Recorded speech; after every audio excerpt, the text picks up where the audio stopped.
안녕하세요. 배신의 장미입니다. 오늘 이야기는 어이없이 파혼을 당했던 한 여성분의 사연인데요. 세상에 이런 인연과 사건이 있을까 싶을 정도로 기이한 이야기입니다. 복수는 10년이 지나도 늦지 않았다는 말이 실감나게 사연주분의 복수가 유쾌하고 통쾌합니다. 과연 이 여성분에게 어떤 사정이 있었는지 당장 사연 속으로 들어가 보겠습니다. 저는 결혼한 지 2년 정도 된 기혼의 여자이며 다행스럽게도 다니는 직장에서 나름 인정받는 커리어 우먼이기도 합니다. 저는 제가 참 대견하다는 생각입니다. 이 정글 같은 사회에서 제 힘으로 스스로 돈을 벌 수 있고 능력 있고 좋은 남편 만나서 별 어려움 없이 살 수 있으니까 말이죠. 요즘은 사회 분위기가 어수선해서 여행도 가지 못하고 갑갑한 분위기이지만 얼마 전에 속 시원한 일이 있었습니다. 몇 년간 꽉 막혀있던 채증이 그냥 쑥 내려가는 기분이었네요. 남편에게도 그리고 친한 친구들에게도 쉽게 말하지 못한 저의 속 터지는 사연을 한번 풀어내 보려고 합니다. 복수는 10년이 지나도 늦지 않다고 하더니만 저의 복수는 물론 아주 소소한 복수이지만 몇 년 걸리지 않았네요. 제 복수의 대상은 전 남자친구이자 결혼식을 얼마 앞두고 일방적으로 파혼을 통보한 전 예비 남편과 예비 시댁에 대한 이야기입니다. 몇 년 전에 저는 결혼식을 2달여 앞두고 일방적으로 파혼을 당했었습니다. 그때 그 끔찍함과 몸서리 쳐지는 기분을 다시는 경험하고 싶지 않네요. 다행히 청첩장을 돌리기 전이라서 파혼은 가족들과 몇몇 친척들, 그리고 아주 친한 친구들만 아는 일이 되어 버렸죠.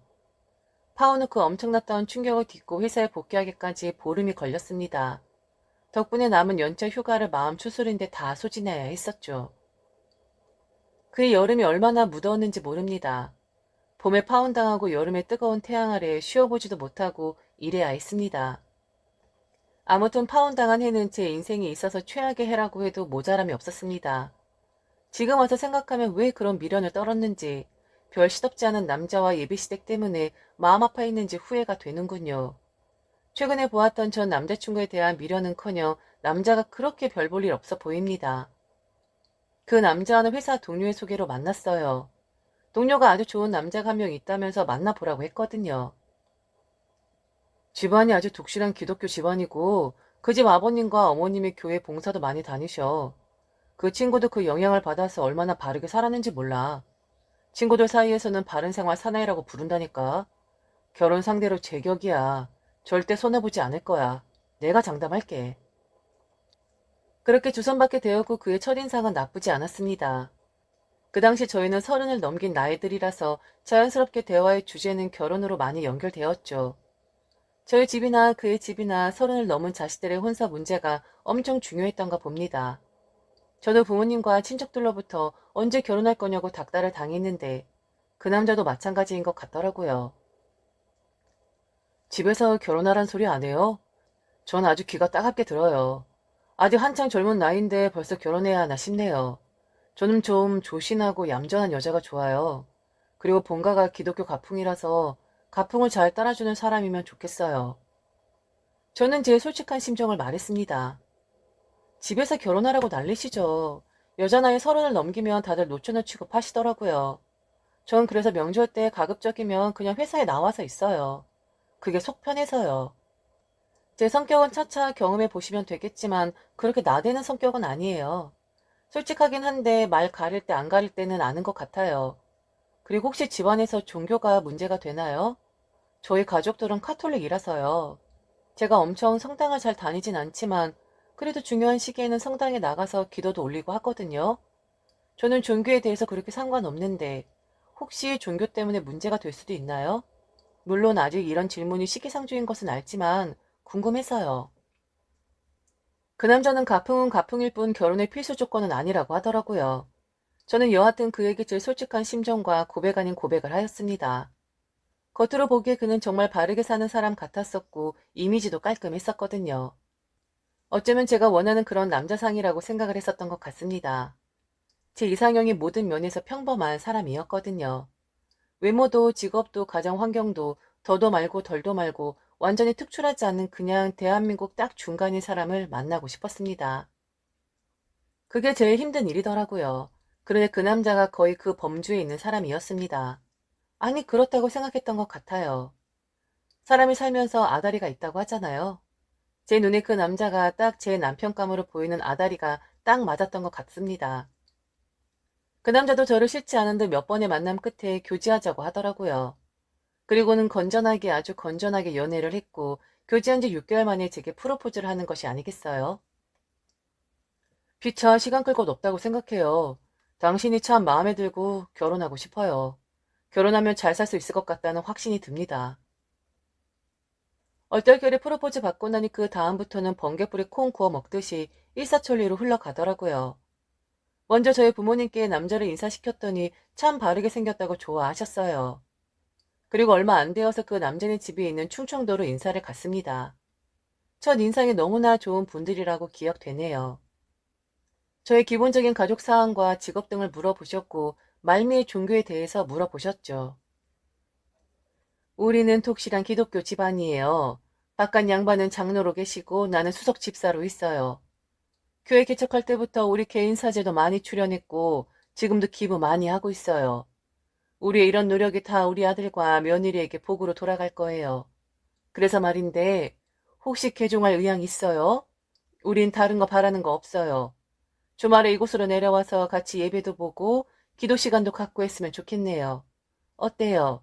저희 부부 소원인데 들어줄 수 있나요? 종교 문제가 나올 것 같아서 미리 답변을 준비했었는데 소원이라고 하니 말문이 막히더라고요. 그래서 조금 수위를 낮추어서 말했습니다. 저희 집도 조부모님 때부터 성당에 다녀서요. 개종한다는 것은 좀 어려울 것 같고요. 나중에 결혼하고 남편이랑 시부모님 따라서 교회 같이 다닐 순 있어요. 그리고 태어날 아기에게 카톨릭 강요할 생각은 없고요. 종교 문제는 시간을 갖고 진행했으면 좋겠습니다. 전 그 남자 부모님이 교양 있는 분들이시기에 충분히 이해하고 넘어가실 줄 알았습니다. 그렇게 인사를 마치고 서울로 올라왔고 며칠 뒤 그와 저녁 식사를 했는데 되게 퉁명스럽게 말하더군요. 꼭 그렇게 말했어야 했어요. 우선 알았다, 그렇게 하겠다 말씀드리고 조금씩 입장 차이를 좁혀 나갈 수도 있는 거잖아요. 그렇게 안 봤는데 참 융통성 없네요. 상견례 끝나고 어머니에게 전화 왔는데 너무 속상한 나머지 오열하시더라고요. 하나밖에 없는 아들 장가 보내는 것도 서러운데 개종이라도 해서 매주 예배 보러 내려왔으면 하는데 그걸 거절한다고요. 어머니가 많이 속상해 하셨어요. 그래서 말인데 개종 문제 심각하게 고민해줘요. 이건 우리 결혼이 달린 문제예요. 알고 봤더니 그 남자는 특별한 사정이 없다면 매주 일요일에는 부모님 계신 곳으로 내려가서 예배를 보고 온다고 하더군요.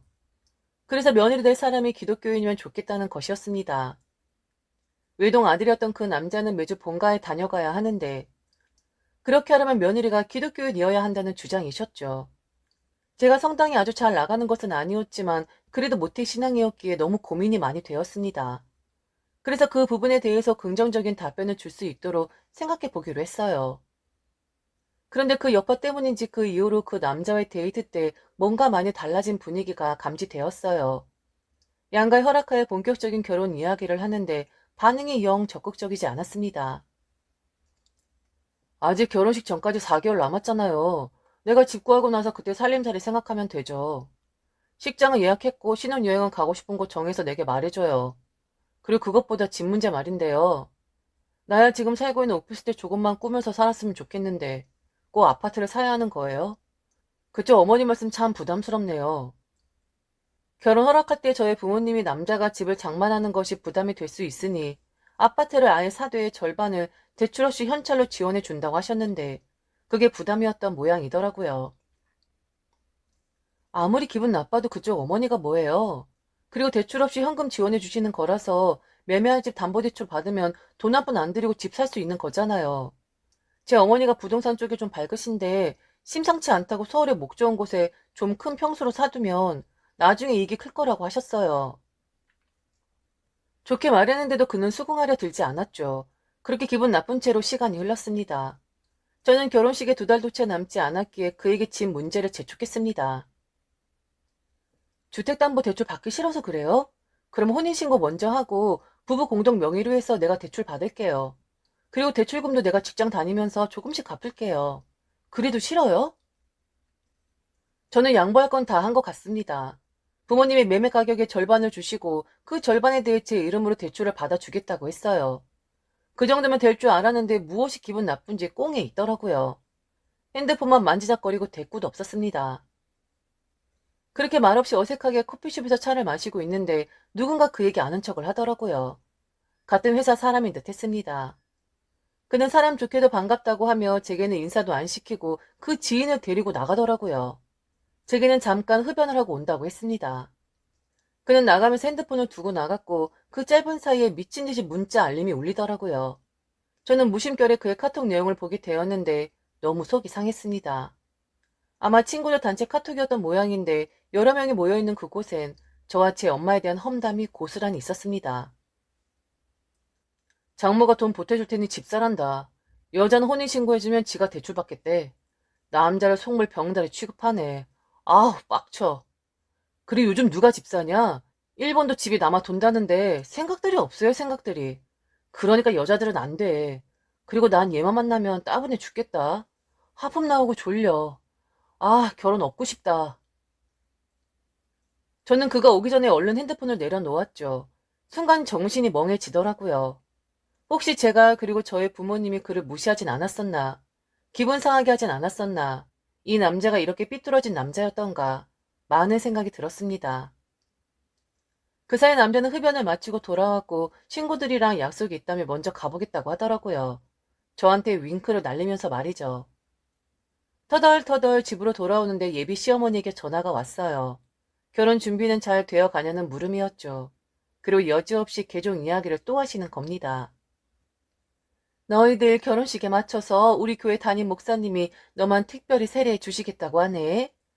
그래서 이번 주부터 결혼 전까지 매주 일요일마다 교리 배우러 오너라. 이 얼마나 축복됨이야. 세례 받고 나면 더 많이 행복할 거야. 가뜩이나 뭐가 뭔지 정신이 없는데 또 그 지긋지긋한 개종 이야기를 하니 순간 화가 나더라고요. 저는 그의 어머니께 감정을 억누르고 말했습니다. 카톨릭에서도 결혼 전에 혼배성사 해야 하는데 저 그거 말도 안 꺼내잖아요. 종교 문제를 그렇게 쉽게 바꾸라고 할 수 있는 게 아니죠. 왜 제 별은 하나도 없고 마음대로 하시려는 건가요? 그리고 월요일에 출근해야 하는데 어떻게 지방을 매주 일요일마다 오라고 하시는지 너무 과하세요. 다시 말씀드리는데 최대한 시대 가풍에 맞춰서 행동하려고 해요. 조금만 기다려주세요. 그렇게 말하고 그날 밤 남자로부터 연락이 왔습니다. 우리 집에서는 조신하고 사려 깊은 며느리를 얻고 싶어 하는데 당신은 그런 사람이 아닌 것 같아요. 결혼 없었던 것으로 하죠. 참고로 제 어머니는 당신의 그 불손한 말에 충격받고 쓰러지셔서 지금 입원하셨어요. 마음 같아선 당장 찾아가서 다 뒤엎고 싶은데 어머니가 자비로이 용서하라고 하더군요. 파혼에 따른 위약금은 반반하도록 합시다. 당신 부모님께는 그쪽에서 잘 해결하세요. 단 이틀 만에 저는 꿈에서 깨어나야 했습니다. 성실하고 진실된 남자인 줄 알았는데 속은 자만심 가득 차 있는 나쁜 남자였고 시댁 어른 성품이 고아한 줄 알았는데 알고 봤더니 이기적이고 속 좁은 사람들이었던 것이죠. 그렇게 저는 어정쩡한 영문으로 일방적으로 파혼당했습니다. 그런데 그렇게 끝날 줄 알았던 인연이라고 생각했는데 몇 년 뒤 극적인 곳에서 희극적인 모습의 그를 만나게 됩니다. 저는 회사 홍보팀에서 일하고 있는데 상사들이 좋게 보아주어 부서장으로 막 발탁이 되었을 때였죠. 아마도 부서장 발탁의 근본 원인을 꼽자면 제가 파혼한 덕분이었던 것 같습니다. 괴로움을 잊고자 정말 밤낮 가리지 않고 일했었거든요. 팀장이 되고 나서 맡았던 첫 번째 과제는 회사 이미지를 획기적으로 바꾸는 것이었습니다. 회사의 고위직 중에 한 사람이 유능한 광고 크리에이터라며 같이 작업을 하라며 워낙에 예민하고 까다로운 사람이라서 최대한 비위를 맞추라고 하더라고요. 그리고 1년 정도 같이 작업해보고 실력이 인정되면 회사로 스카우트를 해서 홍보 부서를 맡긴다고 하였습니다. 저와 저희 부서원들은 미래 직속 상사가 될지 모르는 그 광고 크리에이터를 잘 모셔야 했습니다. 크리에이터는 여자였어요. 외국의 유명 대학을 나왔다고 했고 미모의 재원이었죠. 나이는 저보다 2살 정도 많았었고요. 저는 회사의 중간 관리자로서 그녀와 굉장히 밀접하게 일했습니다. 그녀는 신경질 적이었고 예민해서 자기의 지시를 똑바로 이행하지 않으면 저희 직원들을 막 닥달하고 야단을 쳤습니다. 그런데 그 정도가 너무 심했고 제 직원들은 남녀 불문하고 그녀를 무서워했습니다. 그녀는 술도 아주 잘 마셨어요. 퇴근 무렵이면 일주일에 두세 번은 저와 직원들을 불러서 고급 룸에 가서 술을 마셨죠. 그녀와 일한 지 초창기 때에는 저도 세 사람이랑 한창 결혼 준비를 할 때였습니다. 맞선을 통해서 만났는데 너무나 좋은 사람이었죠. 저에게 파혼을 선언한 남자보다는 더 진실되고 선량한 사람이었습니다. 남편과의 결혼 준비로 저는 크리에이터의 술자리에 자주 참석은 하지 못했어요. 그래서일까요? 그녀는 업무 시간 중 종종 저를 불러내서 커피 마시기를 즐겨했죠. 주로 커피숍에서 업무에 대해 소통했었습니다. 자주 만나다 보니까 저를 편하게 생각하는 것 같더라고요. 개인적인 이야기들을 자주 했습니다. 남자들은 뻔해. 나처럼 미모에 능력 있는 여자들에게 뻑가거든. 내가 살짝 쓰다듬어 줘도 벌벌 기지. 지금까지 다 그랬어. 남자는 자고로 발밑에 두고 굴려야 제맛이거든. 그런데 그럴 날도 얼마 안 남았네. 결혼은 도대체 왜 하는 건지.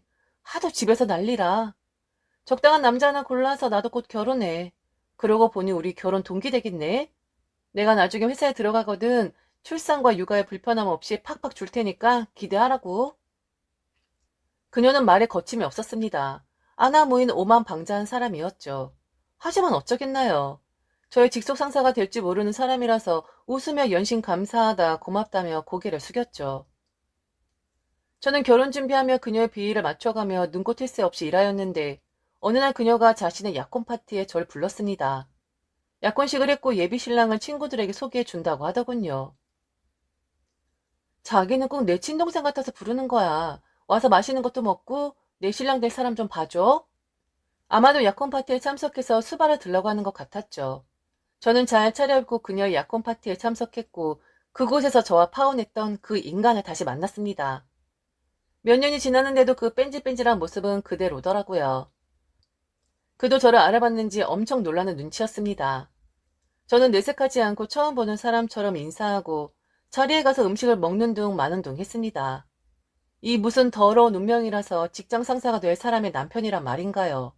갑자기 숨이 턱 막혀 왔어요. 그러던 중 그녀가 제가 있는 곳으로 다가와서 푸념하는 게 아니겠어요? 자기는 예비 시댁도 자기한테 요구하는 게 많아? 말도 마. 우리 시댁은 뭐 교회에 다녀라, 주말에 가급적이면 내려와라. 별 시답지 않은 욕을 계속하네. 지난주엔 나한테 자기네 사는 데 와서 예배 보고 친척들에게 인사시켜 준다면서 토요일 저녁 때 오라는 거야. 그래서 어떻게 했는 줄 알아? 저 남자 먼저 보내놓고 나는 토요일 밤에 내려간다고 하고 안 갔지. 그랬더니 전화에 불이 나더라고. 미쳤어. 내가 결혼 전 화려한 솔로로 즐길 날이 얼마 안 남았는데 예비 시댁에 가서 예배 보고 시댁 사람들 비위 맞추게? 실컷 놀다가 다음날 병원 가서 링거 맞는 모습 찍어서 보냈어. 과로해서 쓰러졌다고 하면서 말이야. 링거는 피부 미용에 좋은 배곡주사 맞았고. 이게 웬일이니? 내가 이렇게 머리 써가면서 시댁에 대항해야 한다니 좀 속상하다. 그녀 이야기는 황당하기 그지없었는데 웬일인지 속이 다 시원하더군요. 전 남자친구와 그의 어머니의 똥 씹은 얼굴을 생각하니 통쾌했습니다. 크리에이터님은 시댁 다루는 방법도 창조적이시네요. 저 감탄했잖아요. 그런 못된 시댁은 좀 당해야 해요. 외국에서 공부하다가 오셔서 우리나라 시댁 문화에 적응 잘 안 되시죠? 그래도 대처하는 방법이 너무 예술적이시다. 존경합니다. 저는 더욱 부추겼습니다. 시댁에 더 악랄히 지라고 말이죠. 그녀의 행동을 생각하면 전 남자친구와 그의 부모가 얼마나 전전긍긍할까 생각하니 웃음이 절로 나오더라고요. 그 이후로도 그녀를 통해서 어떻게 시댁 사람들을 당황스럽게 했는지에 대해 자주 들을 수 있었고 그때마다 제가 더 짜릿하더라고요. 어느 때는 그녀의 전화가 기다려지기도 했습니다. 시간이 흘러서 저도 그녀도 결혼식을 올렸어요. 비슷한 시기에 결혼을 하게 된 것이었죠. 그리고 대망의 크리에이터 스카우트가 결정되는 날 저는 환호했습니다. 회사에서 그녀를 채용하지 않기로 결정한 것이었죠. 사실 그녀는 회사 간부의 친조카였기에 모두들 당연히 꼽힐 줄 알았는데 모두의 예상을 뒤엎은 것이었죠. 그런데 공교롭게도 그날 그녀에게 전화가 와서 부부 동반 만찬을 즐기자고 하는 겁니다. 시간에 맞춰 호텔 레스토랑으로 오라고 하더라고요. 자신이 한턱 낸다면서 부담 갖지 말라고 했습니다. 저는 마지막이라고 생각하고 남편을 데리고 갔어요. 저는 여느 때보다 밝았고 적극적이었습니다. 남편은 뭐 좋은 일 있냐고 묻더라고요. 아니, 오늘 그냥 기분이 좋으네. 뭔가 좋은 일이 많은 날 같기도 하고 좀 그래요. 오늘 가서 배 터지게 먹어요. 어차피 우리가 내는 거 아니니까 뽕을 뽑으라고요. 남편은 제가 너무 업되어 있다면서 고개를 흔들었지만 전 호텔로 가는 그 시간이 너무 즐거웠습니다. 그 남자와 그녀에게 당했던 수모를 갚아주리라 생각했죠. 저희 내외와 그녀 부부가 만나서 식사를 했습니다. 전 남자친구는 저를 보기 힘들었던지 잘 먹지를 못하더라고요. 그런 그를 보고 그녀가 핀잔을 주었습니다. 왜 그리 깨작거려? 손님도 계신데. 되게 기분 나빠 보인다. 오늘 아침 일 때문에 그래? 공사 구분 못해? 내 손님들 앞에서 밥맛 떨어지게 왜 그리 뚱한 얼굴이야? 아주 집에 가서 봐. 역시 그녀는 거침이 없었습니다. 저와 제 남편은 안중에도 없나 봅니다. 전 남자친구는 그녀에게 핀잔을 듣고 얼굴이 시뻘게 졌어요. 부끄러웠겠죠. 전 여자친구 앞에서 망신당하니 그럴만도 했죠. 그녀는 그런 그를 아랑곳하지 않고 말을 이어갔습니다. 정말 웃기지도 않아서 내가. 우리 박 팀장은 남편분의 시댁은 시집살이 안 시키시죠? 우리 시댁은 조선시대에서 날라왔나 봐. 글쎄 오늘 아침에 출근하려는데 그 아침에 전화해서는 나보고 결혼한 지 3개월이 넘었는데 시댁에 전화 한 통을 안 하냐면서 아침에 전화해야 통화할 것 같아서 전화했다고 은근히 갈구지 뭐야? 내가 가만히 있을 사람이냐고. 그래서 내가 그랬지. 며느리한테 안부 전화 받을 생각 말고 아들한테 뭐라고 하시라고 말이야. 우리는 셀프효도 하기로 했거든. 그 셀프효도의 말뜻을 제대로 모르셔. 답답해 죽겠어. 그 말했다고 아침부터 삐져가지고 저렇게 죽상이야. 남자가 배포도 없고 밴댕이 속아딱 쪄가지고 결혼 괜히 했는가 싶어. 저는 그녀의 말이 끝나자마자 배꼽을 잡고 웃었습니다. 깔깔깔 거리면서 말이죠. 제 남편은 그런 저의 옆구리를 찌르면서 그만하라고 눈치 보더라고요. 저는 그런 남편에게 말해 주었습니다. 이게 우리 크리에이터님의 성격이야. 불교저 같지? 내가 다 속 시원하네. 아, 모름지기 여자는 이런 맛이 있어야 해. 내가 저런 성격이었으면 당신 어땠겠어? 남편은 당황스럽게 저를 쳐다보며 연신 그녀와 전 남자친구에게 사과를 하더라고요. 제가 말하는 게 부끄러웠던 모양입니다. 그렇게 식사를 마치고 일어서기 전에 화장실에 다녀오는데 전 남자친구가 서성대더라고요. 제게 인사라도 제대로 하려는 것 같던데 제가 먼저 말을 건넸습니다. 그렇게 조신하고 순종적인 여자를 원하더니만 꼴 좋네. 당신이나 당신 어머니나 제대로 임자 만난 거야. 기대해. 진짜 실체를 보게 될 테니까. 지금까진 애교에 불과하지. 아무렴. 어서 들어갑시다. 피날레를 장식해야지. 그는 의아한 듯 뭐라 뭐라 했지만 저는 듣는 척도 않고 식당으로 돌아왔습니다. 모두들 착석하고 나서 저는 그녀에게 말했어요. 크리에이터님 아직 못 들으셨죠? 이번에 회사에서 크리에이터님과 더는 계약하지 않기로 했어요. 스카우트도 없던 일로 했고요. 그런데 문제는 지금부터예요. 저희 홍보부서의 남자 직원들 불러다가 술 마셨을 때 그렇게 엉덩이 쓰다듬고 와이셔츠 안에 손도 넣으셨다면서요? 이번에 크리에이터님 봐주시던 이사님 나가시는 거 알죠? 그동안 아마도 그분 때문에 숨죽였던 모양인데 다들 들고 일어났네요.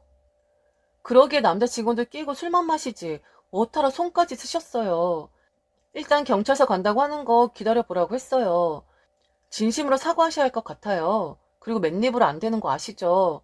합의금도 두둑히 준비하셔야 될 거예요. 남자만 손버릇 있는 줄 알았는데 여자가 더하네요. 아, 정말 다들 불쾌하고 불결해 하더라고요. 그녀는 망연자실을 했고 울먹이려 하더군요. 저는 아랑곳하지 않고 남편 손을 이끌고 식당에서 나왔죠. 당연히 계산하지 않고 말이죠. 그녀뿐만 아니라 그도 똥은 한 자루는 씹어먹은 표정이었습니다. 10년 묵은 체증이 그냥 확 내려가더라고요. 그 이후로 그녀는 저희 부서 남자 직원들과 합의하기 위해 진땀깨나 뺐습니다. 누구나 다 그렇듯 처음에는 발뺌했지만 저희 직원들도 똑똑한 사람들이라 핸드폰에 빼도 박도 못하는 영상 자료가 많더라고요. 저는 최대한 많이 위로받을 수 있게끔 위자료를 받으라고 했습니다. 그리고 그녀는 결국 그녀 남편과 이혼을 했더라고요. 그럼에도 저는 떳떳합니다. 남의 가정을 파탄낸 것 같지만 오히려 큰 도움을 준 것이죠.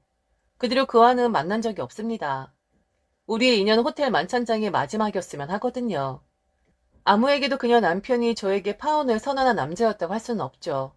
아무튼 기이한 인연이었고 웃기는 인연이었습니다. 지금까지 들어주셔서 진심으로 감사합니다. 이상 배신의 장미였습니다.